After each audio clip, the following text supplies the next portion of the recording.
ایک محقق کی ایک بات بھی آپ کو سنائیں تاکہ دیکھا جائے کہ وہ کیا فرماتے ہیں.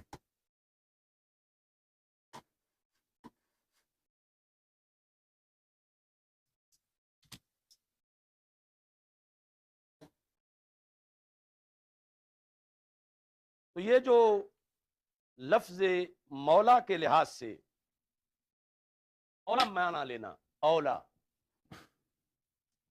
یہ اس لیے غلط ہے کہ جو لفظ مفعل کے وزن پر ہو اس کی جگہ مفعل کا وزن کبھی بھی افعل کے معنی میں استعمال نہیں ہوتا. آپ کہیں گے عوام کا کہے کہ پھر بات صرف کی شروع کر دی ہے. مفعل کا وزن یعنی مفعل یہ ہے لفظ مولا، مفعل کا وزن کبھی بھی افعل کے معنی میں استعمال نہیں ہوتا.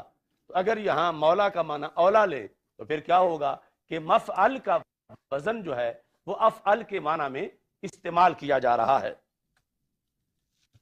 ایک لغت کا ماہر ابو زائد وہ اس کو جائز سمجھتا ہے، لیکن وہ بھی اس کا قائل نہیں کہ یہ اولا مولا کا لغوی معنی ہے. یعنی ساری عربی گرامر میں سے جس نے یہ کہا کہ مولا اولا کے معنی میں استعمال ہو سکتا ہے اس نے بھی کہا کہ ما حاصل اور خلاصہ، لیکن یہ نہیں ہے کہ لفظ اولا جو ہے یہ مولا کا لغوی معنی ہو اس کے معنی میں سے، اس کا کوئی بھی قائل نہیں ہے. اسی بنیاد پر امام رازی رحمت اللہ علیہ نے بڑی شدت کے ساتھ اس کا رد کیا. یہ تفسیر کبیر جلد نمبر 15 کے اندر آپ نے نام لے کر اچھی طرح فَكَانَ يَجِبُ أَن يَصِحَّ أَن يُقَالَ هَذَا مَوْلَى مِن فُلَانٍ كَمَا يُقَالُ هَذَا أَوْلَى مِن فُلَانٍ. یہ رد کیا کہ مولا اولا کے معنی میں نہیں ہو سکتا. کیوں؟ اگر مولا اولا کے معنی میں ہو تو جیسے اولا استعمال ہوتا ہے ایسے ہی مولا بھی استعمال ہونا چاہیے، اور اولا من سے استعمال ہوتا ہے. یعنی اولا کے بعد لفظ من بولا جاتا ہے کہ فلان اولا من فلان، جبکہ مولا کے بعد لفظ من استعمال نہیں ہوتا. تو اس بنیاد پر یعنی لغوی طور پر گنجائش ہی نہیں ہے کہ لفظ مولا کا معنی اولا کیا جائے. اگر اس کا معنی اولا ہوتا تو پھر جیسے لفظ اولا استعمال ہوتا ہے ویسے لفظ مولا بھی استعمال ہوتا، جبکہ اولا تو من کے ساتھ استعمال ہوتا ہے اور مولا جو ہے وہ من کے ساتھ استعمال نہیں ہوتا. امام راضی کہتے ہیں انما نبہنا علی هذه الدقیقہ لأن الشریف المرتضی لما تمسک بامامت علی بقول علیہ السلام من کنت مولاہ فعلی مولاہ، کہ ایک رافضی نے حدیث سے لفظ مولا کا معنی اولا سے کرنا چاہا. تو میں اس لیے کہتے ہیں، میں اس نقطے پہ زور دے رہا ہوں کہ جب بھی کوئی یہ دلیل تمہارے سامنے بیان کرے اسے پوچھو کہ کہیں ایک جگہ بھی پوری عربی گرامر میں کوئی دکھا دو کہ جہاں پر جیسے اولا استعمال ہوتا ہے ایسے ہی مولا بھی استعمال ہوا ہو، کیونکہ اولا تو من کے ساتھ ہوتا ہے جبکہ مولا جو ہے وہ من کے ساتھ استعمال نہیں ہوتا. اب سارا کفر اسلام کا فرق اس سے ظاہر ہوگا. جہنم اور جنت کا فرق حدیث کی سند پر تو اعتراض نہیں، متن پر تو اعتراض نہیں، معنی کے اوپر سارا مدار ہے کہ ایک وہ معنی ہے کہ جسے وہ کر کے سمجھتے ہیں کہ اس کی عید منانی چاہیے، اور دوسرا وہ معنی ہے جو حقیقی طور پر کہ جو ہم کریں گے تو وہ ماتم کر.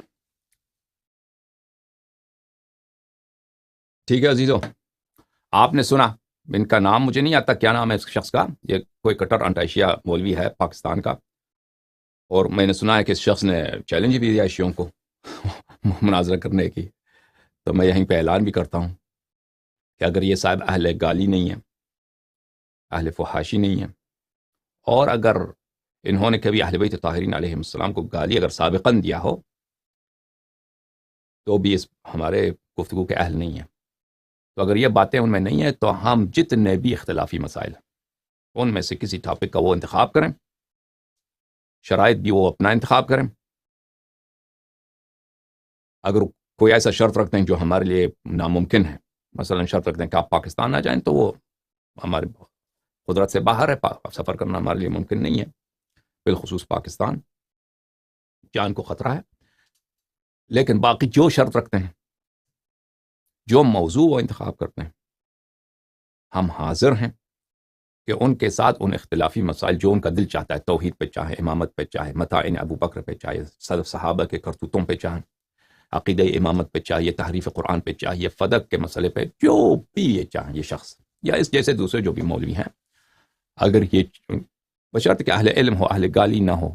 اور اگر ہمارے لیے ثابت ہو گیا کہ کبھی انہوں نے گالی دیا ہے اہل بیت علیہ السلام کو سابق بھی، تو ہم اس سے گفتگو نہیں کریں گے.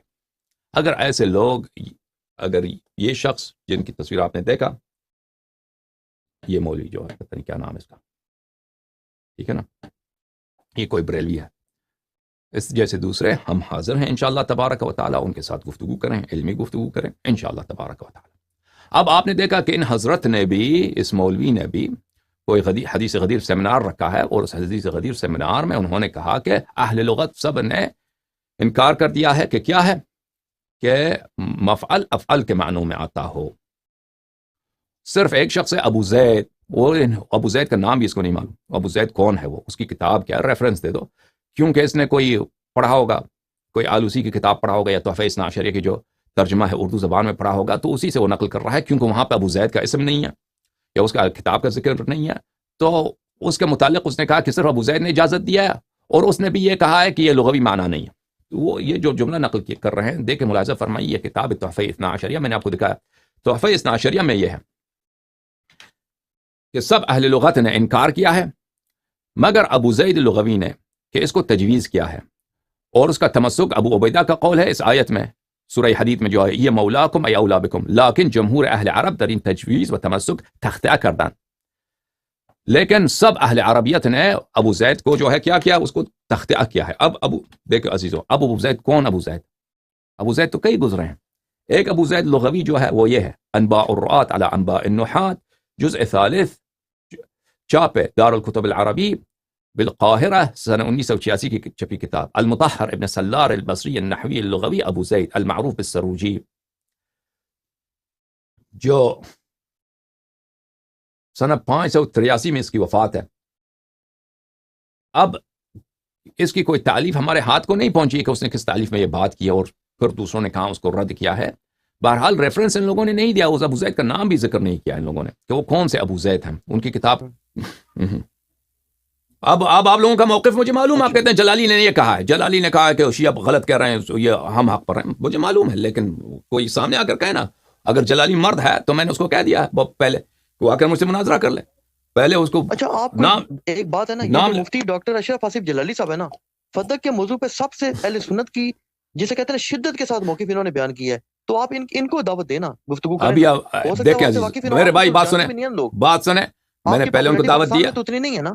مفتی ڈاکٹر اشرف آصف جلالی صاحب فدق پہ گفتگو کریں نا. میں نے پہلے ان کو دعوت دی ہے، ابھی دوبارہ ابھی آپ ان کو بتائیں. میں دیا ان کو نہیں، مفتی ڈاکٹر اشرف آصف جلالی، میرا ان سے خود بھی رابطہ نہیں ہے. اشرف علی جلالی وہی جس نے کہا تھا لیکن سیدۃ النساء العالمین کہ اس وقت وہ تمام مسالک کے لیڈر ہیں، وہ اس مسلک وہی جنہوں نے کہا تھا کہ بی بی کے خطا اجتہادی تھی، وہی ہے نا جلالی، یا کوئی اور ہے؟ اس بات پہ تو اہل سنت بھی ان کے بہت مخالف ہو گئے تھے نا. لیکن فدق کے مسئلے تو ابھی سنیے، سب سے زیادہ سخت وہ ہیں. ابھی سنیے، میں ابھی سناتا ہوں. ڈاکٹر اشرف جلالی صاحب، آپ کو میرا پیغام ہے، جب یہ پیغام آپ کو پہنچ جائے تو آپ سنیے کہ جتنے شیعہ کے متعلق آپ کے اعتراضات ہیں اس کے جواب دینے کے لیے میں حاضر ہوں.